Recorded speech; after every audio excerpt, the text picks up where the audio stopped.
Election کی تاریخ کون دے گا؟ پنجاب اور کے پی کے اسمبلیاں تو ٹوٹ گئیں، لیکن الیکشن کی تاریخ کون دے گا یہ کسی کو نہیں پتا۔ الیکشن کمیشن نے دونوں صوبوں کے گورنرز کو خط لکھے ہیں کہ صوبائی اسمبلیوں کے الیکشن کی تاریخ دی جائیں،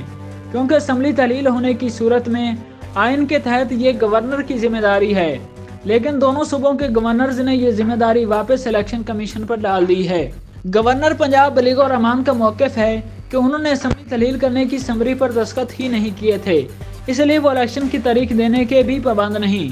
جبکہ گورنر کے پی کے کا کہنا ہے کہ ملکی حالات سامنے رکھتے ہوئے الیکشن کمیشن خود انتخابات کی تاریخ مقرر کرے۔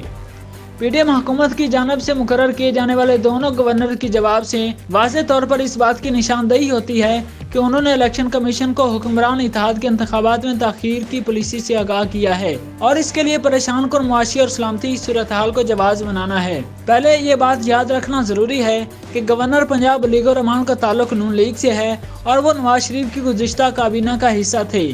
گورنر کے پی حاجی غلام علی کا تعلق جے یو آئی فے سے ہے اور ان کا قریبی تعلق پی ڈی ایم کے صدر مولانا فضل الرحمان سے ہے۔ پی ڈی ایم کی اعلیٰ قیادت بشمول وزیر اعظم شہباز شریف، آصف زرداری اور مولانا فضل الرحمان کے درمیان حال ہی میں اسلام آباد میں ملاقات ہوئی تھی اور میڈیا میں یہ خبر آئی تھی کہ اتحاد کی قیادت نے پنجاب اور کے پی میں الیکشن میں تاخیر کا فیصلہ کیا ہے۔